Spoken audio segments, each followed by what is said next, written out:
We're quickly approaching the end of the currently known SEGA Ages titles, and looking back over the past year and a half, it's oddly fitting that the penultimate release is from one of the series that helped kick this initiative off. Indeed, thanks to a code provided from our friends at SEGA, I was able to crack into Thunder Force AC for the very first time. I need to stress up front that my experience with horizontal shooters is minimal, so my perspective will be from, and catered to, those who are new to the game. Though, as always, I will be letting you know what features are new to this release and how I feel about them. So as I mentioned, we have received Thunder Force 4 already, so you might be curious as to what Thunder Force AC is. Well, it's certainly not Thunder Force Animal Crossing, though that is a collaboration that I hope happens. Instead, Thunder Force AC is 1991's arcade conversion of 1990's Thunder Force 3 on the Sega Genesis. Thunder Force 3 also saw ports to the Super Nintendo and Sega Saturn, but if you're an existing fan hoping to find those versions here, I'll stress that this particular release exclusively includes the arcade conversion. AC is an interesting release in its own series, being largely the same graphically as Thunder Force 3, but removing the game's overview screen in favor of a linear stage-to-stage progression, and altering two stages to have different layouts.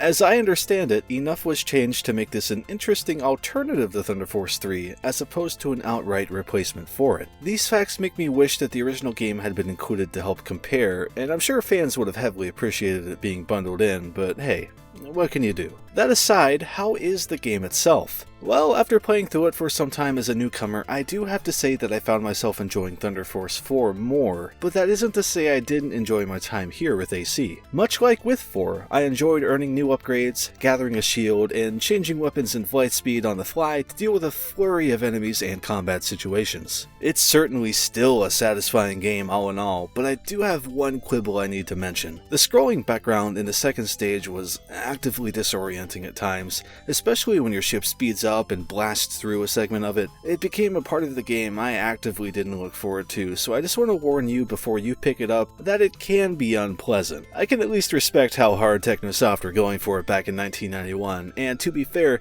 this isn't an issue with this re-release of the game at all. It's just a simple precaution I'm sharing. That aside, I still enjoyed the game's presentation, particularly the game's soundtrack. It's undeniable that this game just exudes a type of cool that I'm beginning to really appreciate with the Thunder Force series as I've been exposed to it through this lineup. The game proper is also plenty challenging. I felt a drive to outdo myself and become better at the game with each death I experienced, which is always a good sign. Helping out with that aim are the usual assortment of options provided by M2 to help ease in new players like myself. This time with 4 selectable difficulties, an option of how many lives you'll have when starting the game, and a few choices for how many points it'll take to extend that. It also includes an optional arcade simulation view, much like the last few SEGA Ages releases, simulating the feel of an arcade with ambient audio in a fun, cheesy way. Lastly, there's a music player and, importantly, a brand new reworking of some of the game audio to be in stereo as opposed to just mono. It makes sure to clarify that it only affects some of the audio,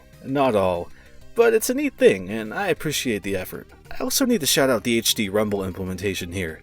Once again, M2 have settled on a very pleasing feeling effect that doesn't feel like too much or too little. It's always easy to take it for granted when games do it well, so I wanted to make sure I gave it a quick note of appreciation. Much like with Thunder Force 4's release, the included SEGA Ages mode is the series' staple Kids mode, a retooling of Thunder Force AC that lets you output more damage, gives you 9 credits instead of 6 maximum, and lets you keep all of the weapons you've picked up each time you lose a life as opposed to losing them outright. So essentially what this means is that once you've picked up this beefed up homing attack weapon and are paying attention, you've won the game. It's a fun power trip, and again, a mode tailored specifically for someone like me. The way I like to approach challenging games is to play them on their easiest difficulty and then replay the game over and over again on higher difficulties each time to try to adjust myself and learn the game in a natural way. It's more time consuming, but it's the way I like to do it, so as ever, I'm glad this is an inclusion, even if it may not do as much for those already skilled at the game.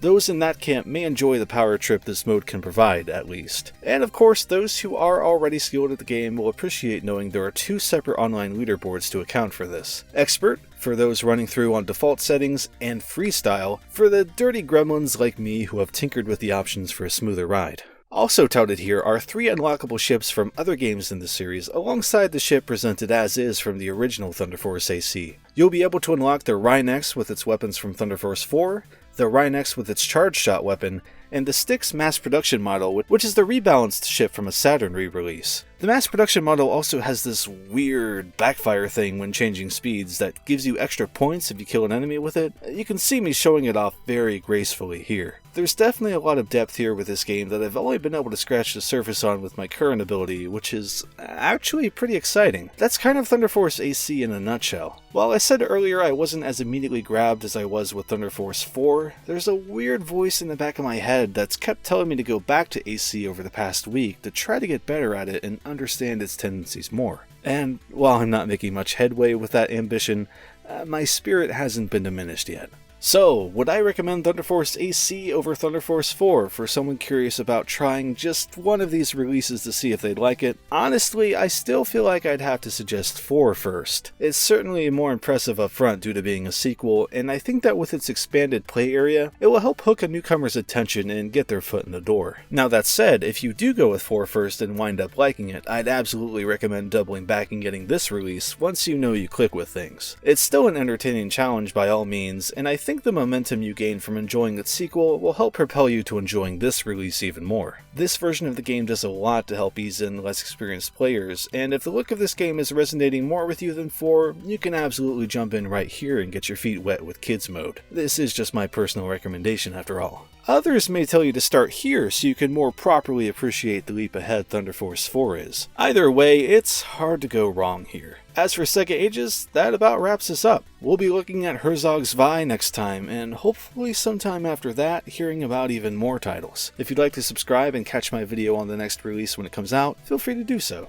If you'd like to catch my old video on Thunder Force 4's SEGA Ages release, I'll have a link down below in a pinned comment. If you're familiar with the series, let me know if you agree or disagree with my suggestions here, and thanks for tuning in. My patrons help keep this channel going, especially patrons like Potato Jello, Goldstorm07, Buckles Chucklo, Jeet, Calico Plus, The Crazy Even, The Legend of Bruce, Patrick Thompson, Sven Delica, and Wolf Chaos On. Thanks y'all.